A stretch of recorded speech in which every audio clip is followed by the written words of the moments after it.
Hey, this is Eric from Catching Light. Hey, this is Hemp. Hey, this is Glenn. Hi, I'm Steve-O. Hey, this is Drew Hines with Hindsight Imagery. This is Matt Callahan at Digimatty Photographic Services. Hey, this is Jason, and welcome to Tales from the Pit.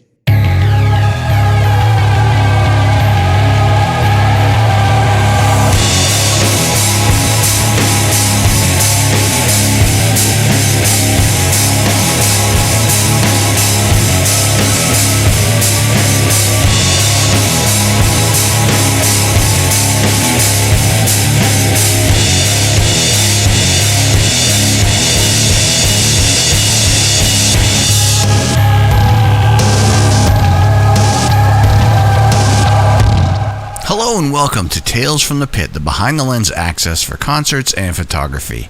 Today we have a very special guest, legendary guitarist from Def Leppard, Phil Collen. We hope you enjoy the episode. Hey guys, this is Jackson. Look at You know, Hey, Hey, Phil. Hey, Jackson. I'm digging the COVID beard, Phil. Nice. Oh, yeah. We're doing some numbers. We're counting. Yeah. Good thing, huh? Yeah. It feels really good. So This is Jason. He pulled up the book. Hey, Jason, show him your book, big fella. Look, I bought it as soon as it came out, and I don't sleep with it, but it is next to my bed. Mine's in He the sleeps with it. He absolutely sleeps with it. So how are you doing, The Phil? box of How's Kleenex next to it, too. COVID? How's COVID treating you, Phil?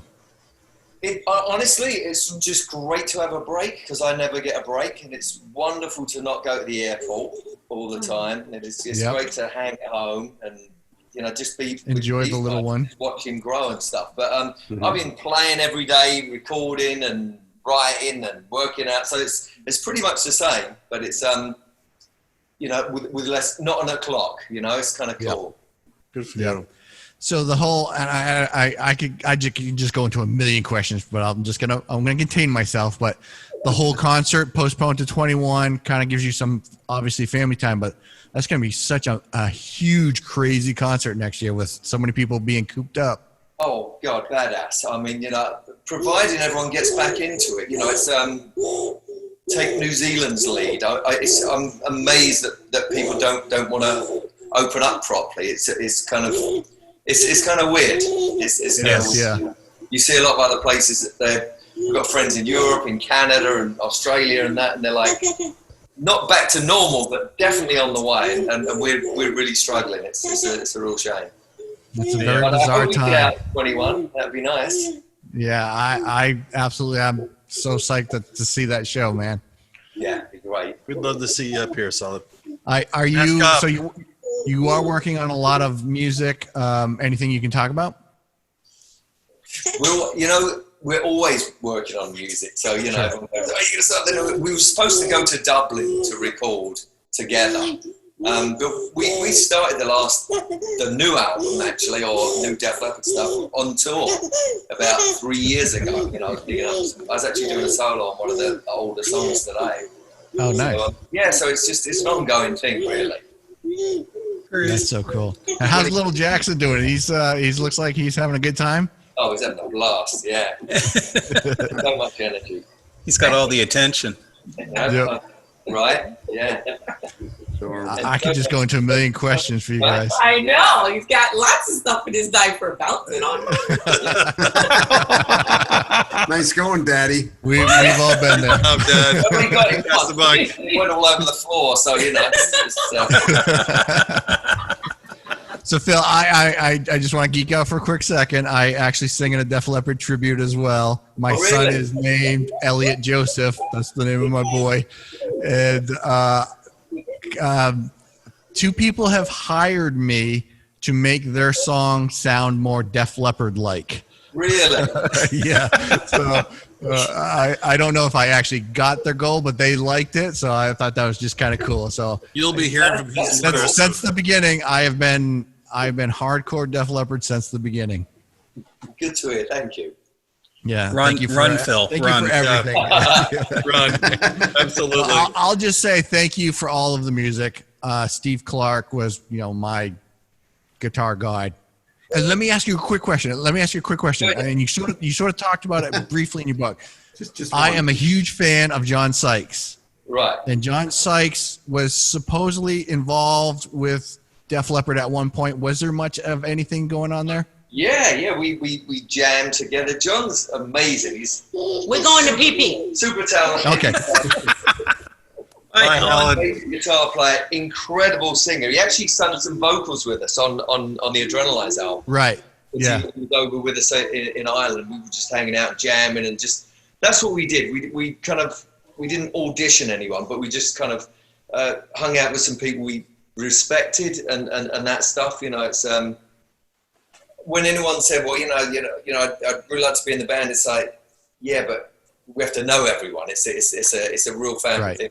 And you have to be able to sing, that's the other thing. When anyone goes, well, this guitar thing, it's like, yeah, what's the voice like? Yeah. Yeah. Okay. Hey guys, can you do me a favor? After you, make sure you tell Phil about Kevin Dixon, because that's dope. Okay. Kevin, yeah. Tell Phil. I'm sorry, I didn't catch that. Kevin Nixon. Kevin Nixon. Oh, Kevin. Yeah. Oh, yeah. So I'm reaching. John was amazing. Go ahead. So he's incredible. Love his stuff. His guitar playing's outrageous. His singing is even better. So yeah, it's cool. So how's the physical workout? Because I know you work a lot with Eric, a fellow Mainer. I'm in Maine right now. Eric is. Okay. I talked to him a few times about all of that stuff. How's the working out going on with COVID stuff? Well, I'm just doing it at home. We're not going out. There's a park we go to where there's no people at all, and we got at the beach a couple of times when 7 in the morning, 6:30 in the morning, and so in and out before anyone's kind of around. So you miss the sun, but who cares? Get in the water. So so that's kind of cool. But workout is just a not quite as intense, but bit of everything. So it keeps it up there, and then I've got somewhere to go, so I don't just plateau and kind of roll down a hill or anything. So I've got a plan on the go. So when we get 3 months out, I'll be going insane on it, and diet as well. Do you have a gym at home? Yeah. I'm sure, yeah. So I don't know if you know, we all work for the Bank of New Hampshire Pavilion. I think the last time you guys were there were 2015. We're all photographers for that venue. I don't know if you remember that in New Hampshire. Wow, Guilford, New Hampshire. Well, so Vivian's out there. Oh, he is? Vivian lives in New Hampshire. Yeah. Oh, I didn't even know that. Oh, cool. Yeah, he moved to this year, actually. Yeah. Oh, wow. Okay. Awesome. After being an LA guy for 30 odd years, he moved out to New Hampshire. Yeah. New Hampshire. It's a pretty big change, but I mean, it's very nice out there. It's beautiful. Yeah, beautiful, so. Yeah. Absolutely. Wow. He's tongue-tied. I'm on the spot. Yeah, I'm like Tumbling. I'm blowing Jesus. it. Oh, geez, I've got a million things in my head. Candy store. Yeah, no kidding. So, is there any sort of date for album or anything like that? Oh God, there never is. No, it's like right. It's like So. And you probably get asked this a million times. Are you ever going to work with Mutt Lange or anything like that again? Stuff like that.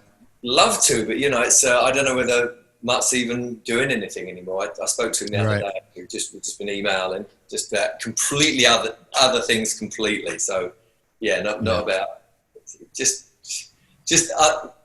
health stuff, hippie stuff. It's not even music. So I'd love to. He's the most talented person I've ever met in my life. I mean, it's everything. His vocals are just is the only guy who can do take one every time, and it's perfect. But I'd love to. But I think he's taking a break from it as well. So that's cool.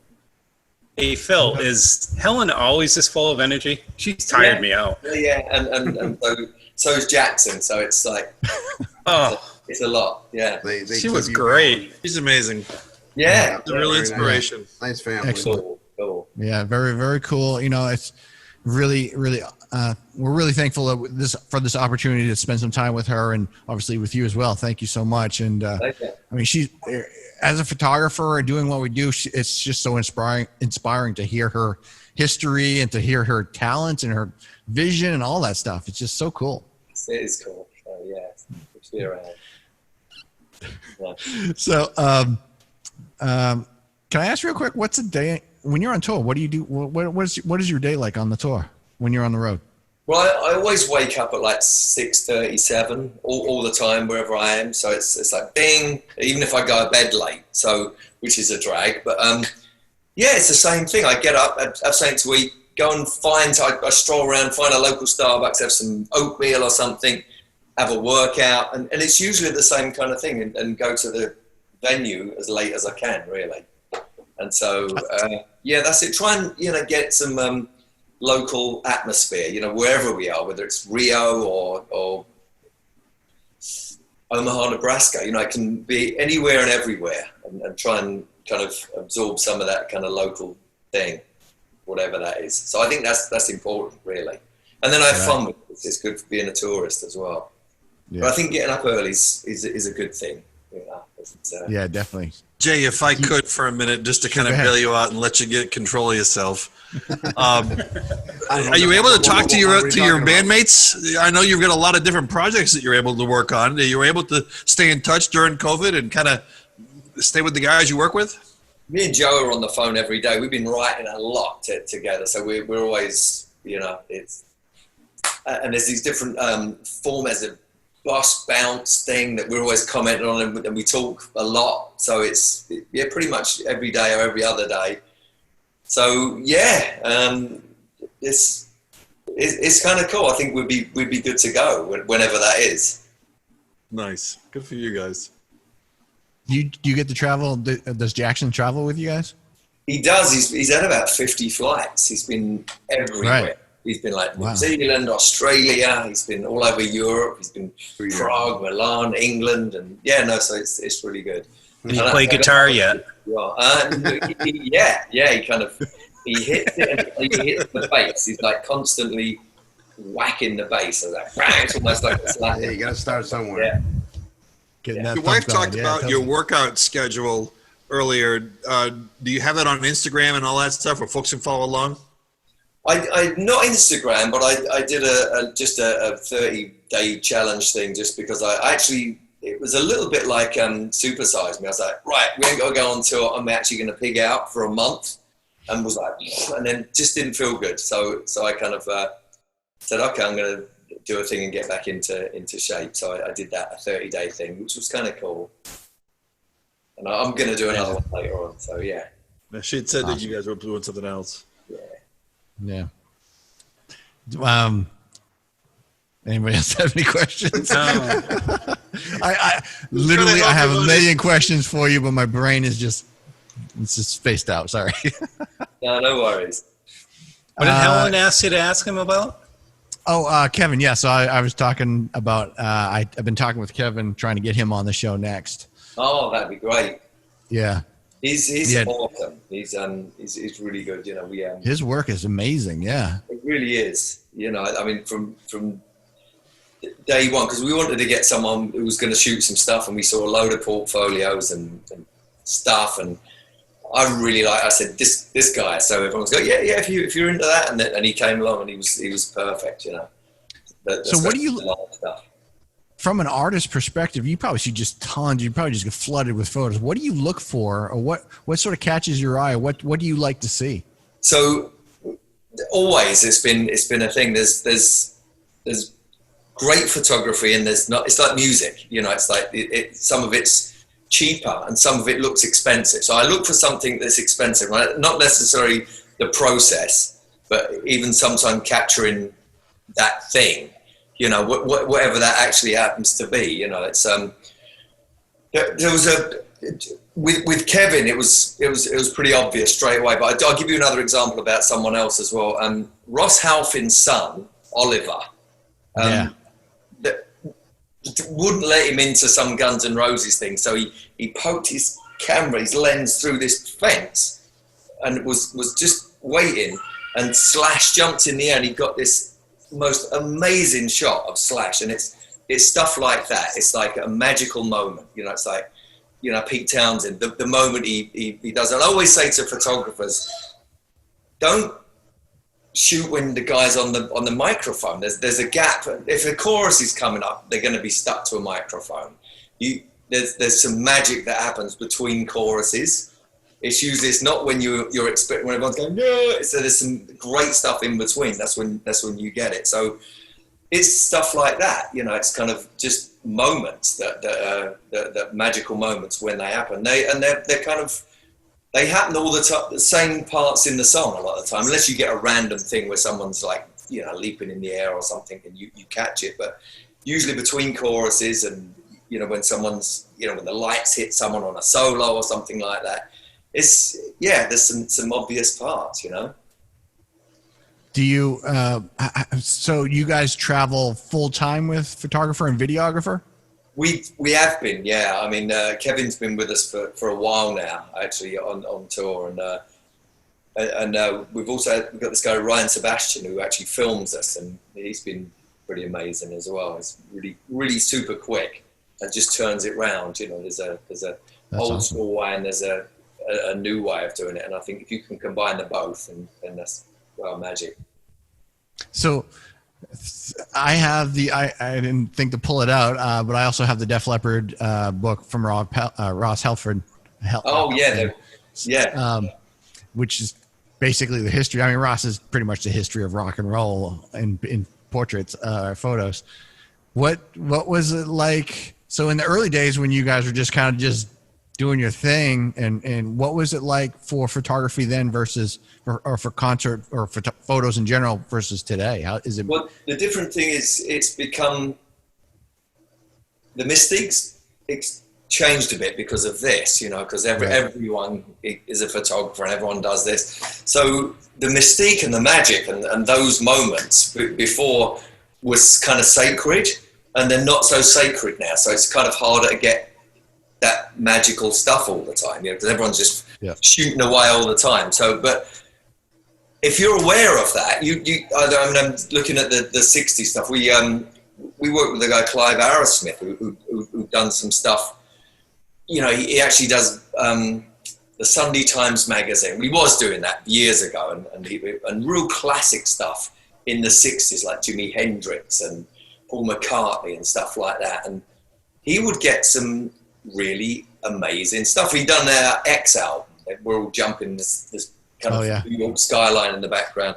But he really kind of not agonized over it, but in a good way. He was inspired by it. He would, again, wait for that moment. And again, when I look at stuff, you know, again, we've had people, they go, well, check out this person's portfolio. They're really trendy in that. I remember when No Doubt first come out, and I looked at the thing, and it was like, just that, I said, Gwen Stefani is like a cartoon character, and you can't really take a bad photo of him. So this is kind of blurry. I said, the bass player's got his eyes shut.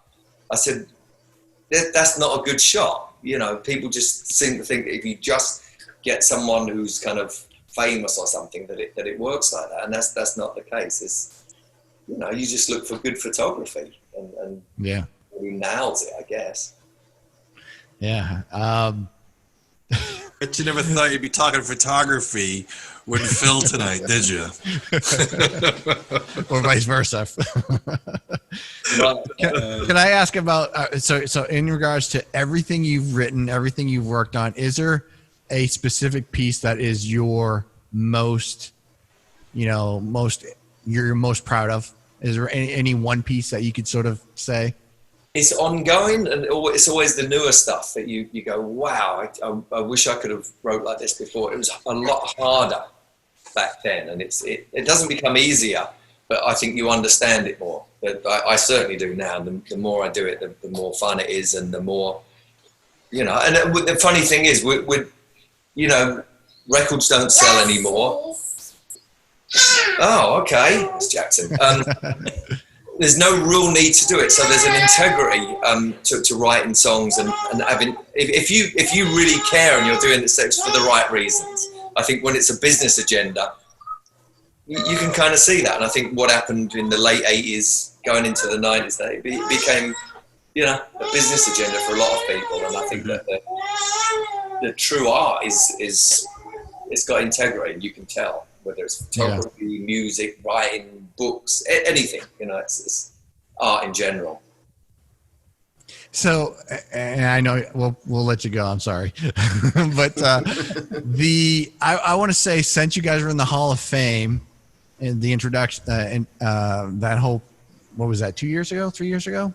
It's actually last year. Yeah. Oh, was it last year? Okay, sorry. Yeah, time is weird right now. yeah. COVID time. Is this like the biggest like Def Leppard time ever in history? Yeah, I think so. I think after the early 90s, it was like really not cool to like us, but we carried on. We had the integrity thing going. It was like, we love doing this, and it's goes around in cycles anyway. So we just had the biggest tour we've ever had, the Us and Motley tour.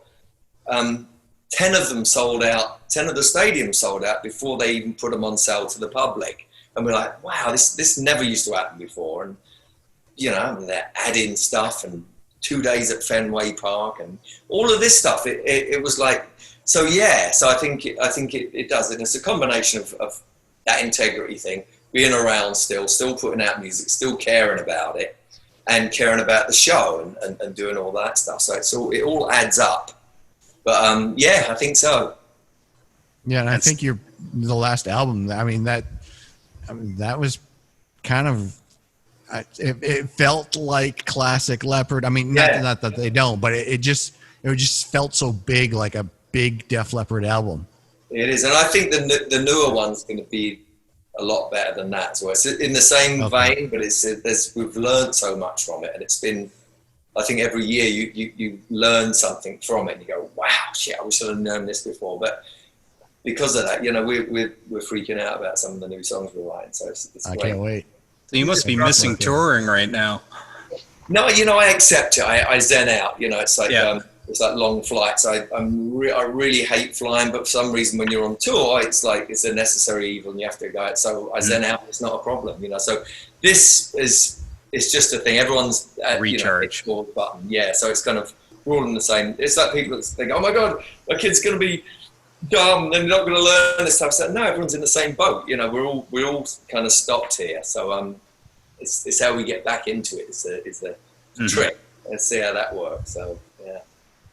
So on the next tour, you guys maybe you can't talk about it, but are you guys going to play anything sort of new, or maybe you haven't played in such a long time, or anything like that? We had a set list already good to go, and we was actually going to rehearse. We was going to do a secret gig, and we was going to do all this other stuff. We was going to record it, and it was like, oh, okay, so we'll revisit that. So yeah, whatever. It's pretty obvious. It's always pretty obvious, It's like, sure, this would work great. This would work great as an acoustic song. This would be awesome as a production thing, and we're excited to play this, so we would do. So I think this it's going to be a blast.